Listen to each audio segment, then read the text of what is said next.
Hello friends, welcome to random stocks. Random stocks पर आपका स्वागत है।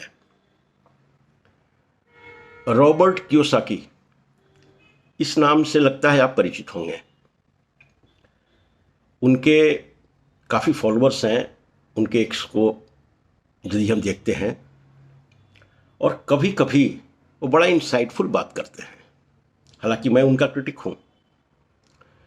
वो काफ़ी कुछ ऐसा रैंडम और बिजार बात करते हैं जिसका कोई तुक नहीं बनता है, तो जिसका कोई रेशनल और लॉजिक नहीं होता है। इसलिए प्रायः मैं उनके ट्वीट्स को या उनके स्टेटमेंट्स को इग्नोर करता हूं। लेकिन अब दूसरा पक्ष भी है उनका।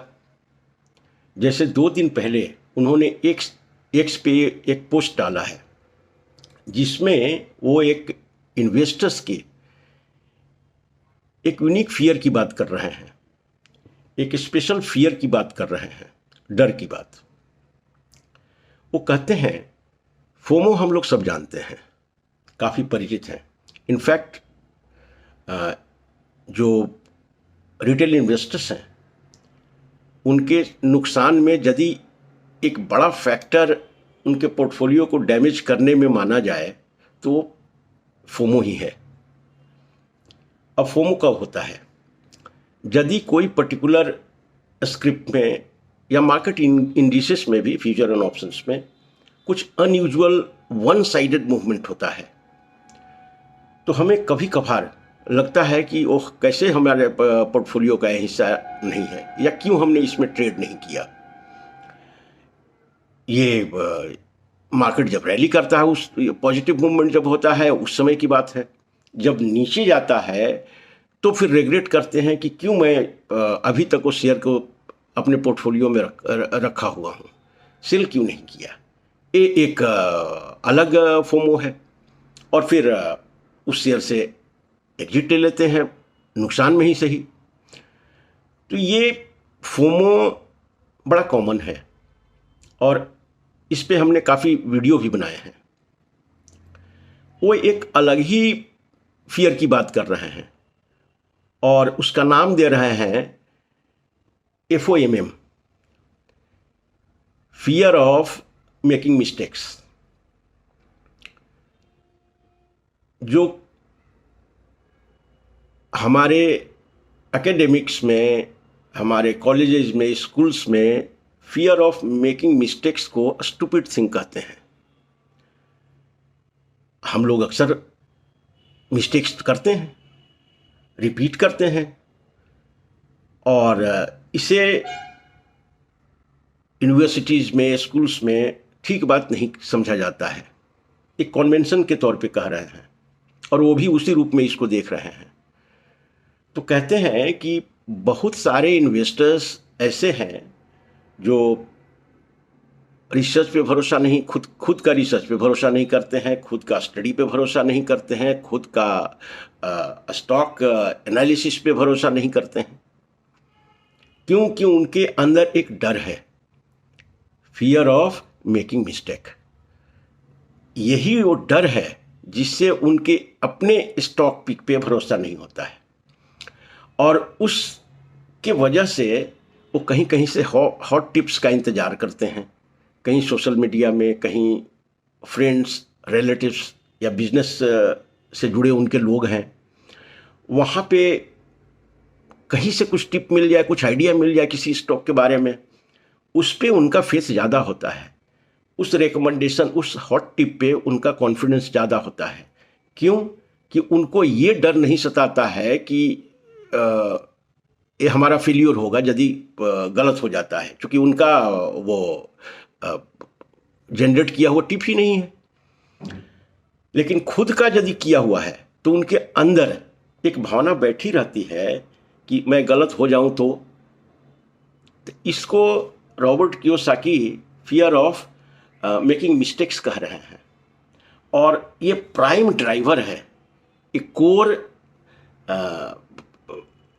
ड्राइवर है जो आपको मार्केट में कहीं और से हॉट टिप्स की तरफ भेजती है। ये बहुत बड़ा कारण है।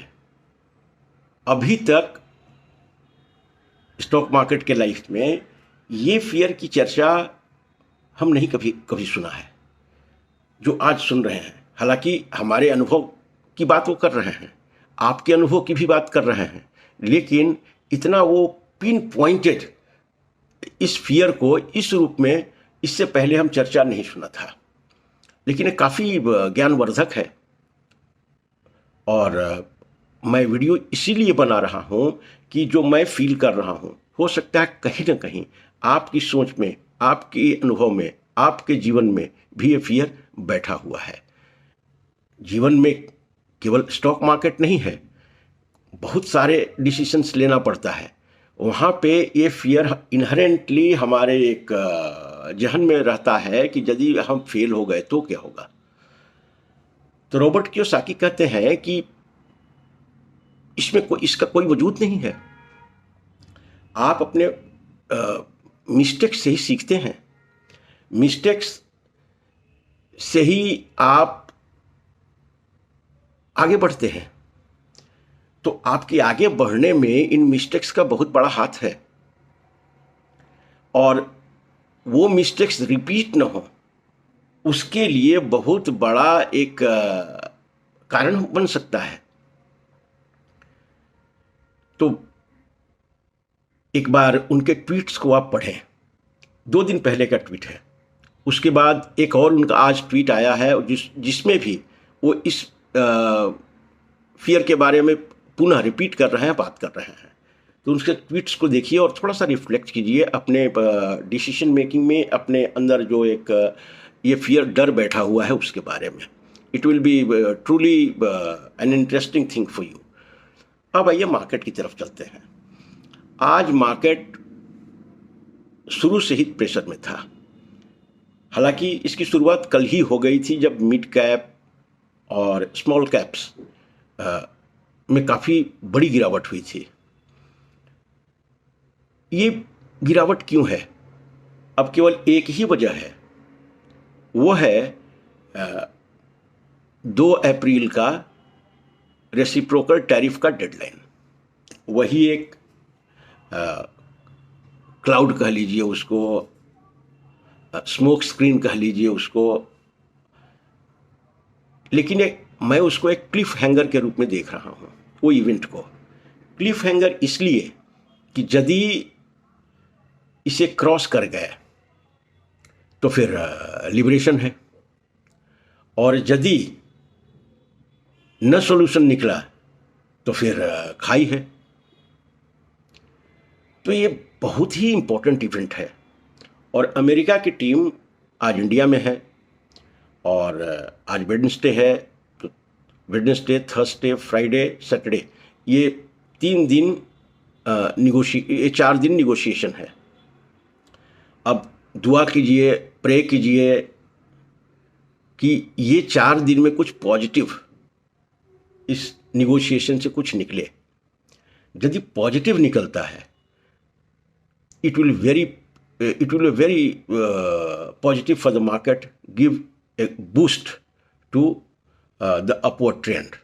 लेकिन यदि किसी न किसी वजह से ये स्टक कर जाता है और कुछ उस तरह का क्लैरिटी नहीं हो पाता है, निगोशिएशन कोई फाइनल स्टेप नहीं लेता है, तो फिर it will be a very bad thing, bad event for the market। उसके लिए मेंटली तैयार रहिए। बहुत सारे इवेंट हैं जो कि आप कंट्रोल नहीं कर सकते हैं, वो तो जैसे आएगा उसी रूप में उसको एक्सेप्ट करना पड़ेगा, क्योंकि आपके बस की बात नहीं है, आपके कोई कंट्रोल में ये सब फैक्टर्स नहीं हैं।